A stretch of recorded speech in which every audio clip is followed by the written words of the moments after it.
Hello दोस्तों, नमस्कार। मैं अमित पाल, एक बार फिर स्वागत है आपका मेरे चैनल पे। और आज हम बात करने वाले हैं कि एग्ज़ाम की तैयारी कैसे करें, क्या क्या चीज़ें हैं जिनको ध्यान रखना जरूरी है, कौन कौन से ऐसे पॉइंट्स होते हैं जिन पे हम अगर जो ध्यान देंगे तो एक अच्छे एग्ज़ाम की तैयारी कर सकते हैं और एग्ज़ाम में अच्छे परफॉर्मेंस हमारी आ सकती है और वो परफॉर्मेंस हमें आगे भविष्य में बहुत लाभदायक हो सकती है। तो आइए दोस्तों, बात करते हैं कि एग्ज़ाम की तैयारी किस तरीके से की जाए। एग्जाम की तैयारी करते समय सबसे पहला काम हमारा होता है कि एनालाइज योर सिलेबस।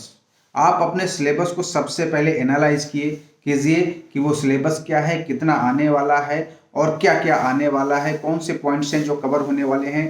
टॉपिक्स को समझने में जिससे और टॉपिक्स को समय पर कंप्लीट करने में आसानी हो जाती है। कभी कभी ऐसा होता है कि जब हम किसी सिलेबस को बिना जाने और पूरी बुक्स पढ़नी शुरू कर देते हैं तो हमें पता ही नहीं होता है कि किस सेमेस्टर में कौन सा सिलेबस आना है और हमें कितना पढ़ना चाहिए। तो सबसे पहले अपना सिलेबस जो है उसको एनालाइज कीजिए।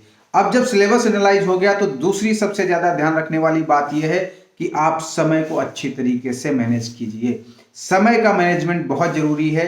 कौन सा सब्जेक्ट कब पढ़ना है, कितना सब्जेक्ट पढ़ना है, किस सब्जेक्ट में आप कमजोर हैं, उसको कितना टाइम देंगे, ये आप पे निर्भर करता है। आप अपने अनुसार जो है टाइम मैनेजमेंट कर सकते हैं और वो बहुत जरूरी है। जब तक टाइम मैनेजमेंट नहीं होगा तब तक आप समय पे अपना कोर्स कंप्लीट नहीं कर पाएंगे। तो टाइम मैनेजमेंट बहुत जरूरी है। मेरे हिसाब से टाइम मैनेजमेंट में ये होता है उस सब्जेक्ट को ज़्यादा से ज़्यादा टाइम दें जिसमें आप कमज़ोर हैं या जो आपको टफ लगता है। जो सब्जेक्ट आपको अच्छा लगता है उसमें कम समय दें, बल्कि जो सब्जेक्ट आपको बहुत ज़्यादा टफ लगता है उसमें ज़्यादा से ज़्यादा टाइम दें। उसके बाद में होता है सेल्फ स्टडी कैसे करें। तो कभी कभी बच्चों के दिमाग में, स्टूडेंट्स के दिमाग में ये भर जाता है कि सेल्फ स्टडी जो है वो मुश्किल है। जब तक कोई टीचर, कोई कोचिंग सेंटर, कोई स्कूल नहीं पढ़ाता तो हम उतना नहीं कर पाएंगे, जो वो लोग कराते हैं वही कर सकते हैं। ऐसा नहीं है। सेल्फ स्टडी बहुत इंपॉर्टेंट है। जब तक आप सेल्फ स्टडी नहीं करेंगे, उसके लिए टाइम नहीं निकालेंगे, तब तक आप उसको अच्छी तरीके से रिवाइज नहीं कर सकते हैं और आपकी कमांड किसी सब्जेक्ट पे अच्छी नहीं हो सकती है। तो इंस्टीट्यूट और कोचिंग सेंटर पे कम से कम भरोसा करके सेल्फ स्टडी पे ज़्यादा भरोसा करें, जिससे कि आप अपनी सेल्फ स्टडी कर सकें। उसके बाद बात करते हैं, कुछ स्टूडेंट ऐसे होते हैं कि ज़्यादा से ज़्यादा पढ़ेंगे, बहुत ज़्यादा देर तक बैठेंगे तो उससे हमें बहुत अच्छा तैयार कर सकते हैं। ऐसा नहीं है। जब आपको लगता है कि बहुत देर तक आप लगातार पढ़ाई करते रहें तो आप उसमें थोड़ा 2 मिनट 1 मिनट का ब्रेक लें। उस ब्रेक में आप छत पे घूमने जा सकते हैं, बाहर घूमने जा सकते हैं, कोई अपने मनपसंद का जो है गाना सुन सकते हैं। जो लोग म्यूजिक पसंद करते हैं उनके लिए ये बहुत अच्छी थेरेपी है। तो आप जो है थोड़ा ब्रेक जरूर लें, क्योंकि ज़्यादा से ज़्यादा लगातार पढ़ने के बाद में कभी ऐसा होता हमारी आंखें खुली हैं, हम पढ़ रहे हैं, लेकिन हमारे वो दिमाग में उतना नहीं जाता है, हमारा माइंड उतना परसीव नहीं कर पाता है। तो हमें बीच में ब्रेक लेना बहुत ज़रूरी है। और उसके बाद में ये डिसाइड करें कि कौन सा सब्जेक्ट कब पढ़ना है। और मेरे हिसाब से आप मॉर्निंग में सब्जेक्ट को, जो टफ सब्जेक्ट है उनको पढ़ने की आदत डालें, क्योंकि मॉर्निंग का समय फ्रेश होता है। आपका ब्रेन जो होता है वो बिल्कुल फ्रेश होता है। आप सो के अच्छी तरीके से आपने नींद ली है, उसके बाद में आपकी बॉडी और माइंड दोनों रिलैक्स होते हैं। तो वो सब्जेक्ट जिनको समझने की ज़्यादा ज़रूरत है, जो आपको अच्छे नहीं लगते हैं, उनको आप पढ़ेंगे तो वो ब्रेन में हमारे जो है अपना जगह बना लेते हैं और जिससे हम आसानी से उस सब्जेक्ट को याद कर सकते हैं, समझ सकते हैं। सिलेबस को फिनिश करने का टाइम आपका जल्दी से जल्दी होना चाहिए। First, you finish your syllabus as soon as possible. Revision के लिए तो बात की बात है, लेकिन आप उसको जब तक एक बार फिनिश नहीं कर पाएंगे तब तक दोबारा उसको कैसे पढ़ेंगे। और जब तक दोबारा नहीं पढ़ेंगे तो वो आपको याद नहीं रह सकता है, वो आप नहीं समझ सकते हैं, उसके बारे में आपको जानकारी कम रह जाएगी। और एग्जाम के समय में वही सबसे प्रेशर की बात होती है कि मेरा अभी सिलेबस कंप्लीट नहीं हुआ है, ये छूट रहा है, उतना मैंने कंप्लीट नहीं किया। तो complete your syllabus as soon as possible. अब आता है फर्स्ट अंडरस्टैंड देन लर्न। कभी कभी होता क्या है, जो सब्जेक्ट हमें समझ में नहीं आता है हम उसको मगअप करने की कोशिश करते हैं, हम उसको रटने की कोशिश करते हैं। तो रटा हुआ जो सब्जेक्ट आपका है, जो रटा हुआ आपका मटेरियल है, वो बहुत ज़्यादा देर तक आपके दिमाग में नहीं रहने वाला है। ये हमारे माइंड की टेंडेंसी है कि कुछ चीज़ हम रटते हैं तो उसको 2-3 दिन के बाद में उसमें से 10% ही हमारे दिमाग में बचता है, बाकी सब हम भूल जाते हैं।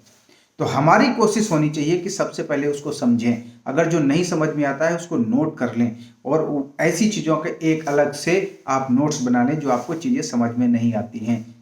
सीनियर्स का सहारा लें, टीचर्स का सहारा लें, और भी जहाँ जैसे भी आप रेफरेंस बुक्स हैं उनका सहारा लें, लेकिन उसको समझने की बहुत ज़्यादा ज़रूरत है, जिससे कि वो आसानी से आपके दिमाग में आ जाए।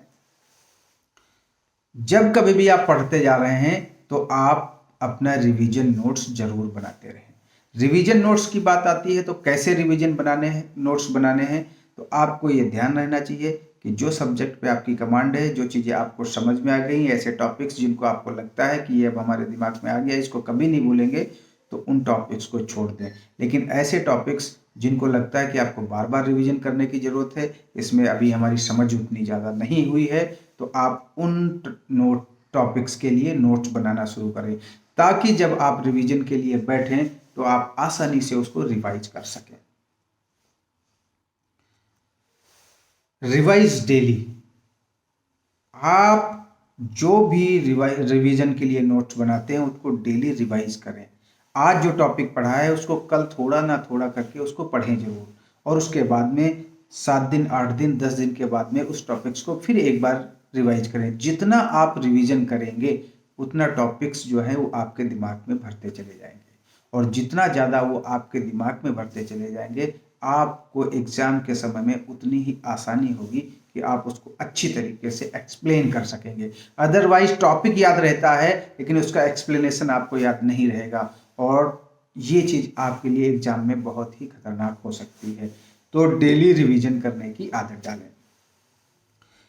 आपका प्रिपरेशन अच्छी हो गई, आपका टाइम मैनेजमेंट अच्छा हो गया, सिलेबस आपने कंप्लीट कर लिया, आपने रिवीजन नोट्स बना लिए, और आप डेली रिवीजन भी कर रहे हैं, तो अब आती है बात कि हम अपनी जितनी भी तैयारी की है उसको किस तरीके से चेक करें कि हमने अच्छा किया। तो आप सॉल्व पेपर्स जो है उठाइए, चाहे 2 साल, 3 साल, 4 साल, 5 साल पुराने पेपर्स उठाइए, उन पेपर्स को लेके बैठिए, और ईमानदारी के साथ में ठीक उसी तरीके से बैठिए जैसे आप एग्जाम दे रहे हैं।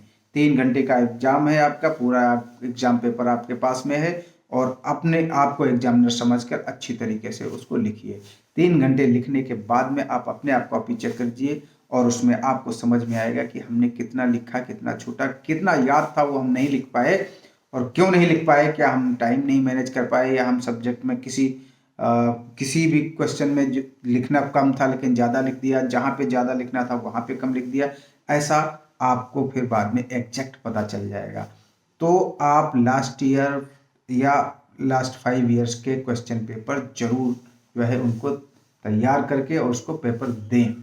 जब अपने आप उस क्वेश्चन पेपर्स को तैयार करेंगे तो पैटर्न पता चलता है कि एग्ज़ाम का पैटर्न क्या है, क्वेश्चंस के पैटर्न क्या है, कौन कौन से क्वेश्चंस आते हैं, कौन से क्वेश्चन बार बार रिपीट्स हो रहे हैं, वो आपके लिए बहुत हेल्पफुल रहेंगे।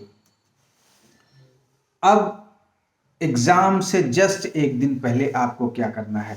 तो बहुत सारे बच्चे घबरा जाते हैं पहले ही कि एग्ज़ाम में जा रहे हैं, ऐसा हो जाएगा, वहाँ ऐसी चीज़ें होंगी, कोई ऐसे ना आ जाए कुछ कि हमें याद ना हो, आउट ऑफ द सिलेबस ना आ जाए, या हमने जो पढ़ा है उससे कहीं से अलग कुछ ना आ जाए। तो आप उसके लिए घबराएं नहीं, और नई चीज़ कोई पढ़ने के लिए आप अपने आप को प्रेरित ना करें। उस समय वही चीज़ रिवाइज करें जो आपने आज तक पढ़ी थी।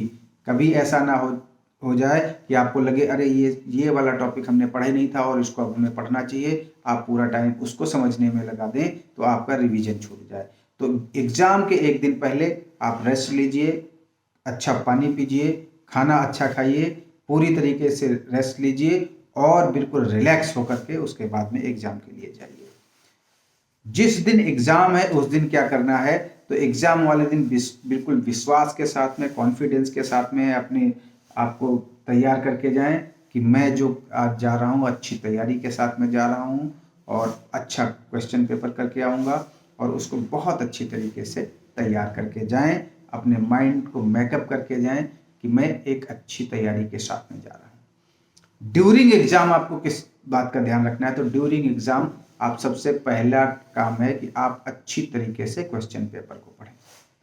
जब बहुत अच्छी तरीके से क्वेश्चन पेपर को पढ़ेंगे, कितने नंबर ऑफ क्वेश्चंस हैं उस क्वेश्चंस में कौन से क्वेश्चन के लिए कितने वर्ड्स देने हैं और कितना तैयार है मेरा।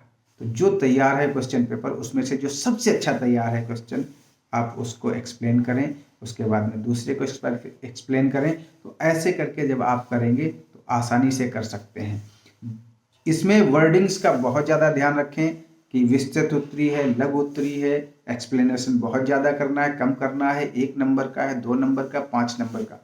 तो इस तरीके से क्वेश्चन जब होते हैं तो उसको आपको ध्यान देने की ज़रूरत है कि कितना लिखना है। कहीं एक जो कम नंबर का क्वेश्चन है उस पर हमने ज़्यादा टाइम दे दिया, ज़्यादा नंबर का क्वेश्चन है बहुत कम टाइम दे दिया, तो उसमें हमें नुकसान हो जाएगा। तो ये सारे पॉइंट्स हैं जो आप अगर जो कवर करेंगे तो आपको बहुत अच्छी तरीके से तैयारी हो जाएगी। मैं एक बार फिर रिवाइज कर देता हूँ।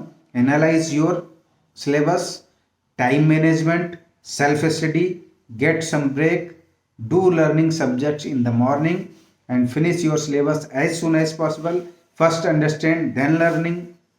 Make revision notes, daily revise कीजिए, solve your previous year paper and the day before आपको क्या करना है, during that exam क्या करना है, ये सारी चीज़ों की तैयारी करके जाएं। होपफुली आपको ये कोई हमारे पॉइंट्स अच्छे लगेंगे। अगर जो अच्छे लगे हैं तो लाइक और सब्सक्राइब जरूर करें ताकि अगला वीडियो बनाए तो आपको उसकी इन्फॉर्मेशन मिल सके। बहुत बहुत धन्यवाद। Thank you so much.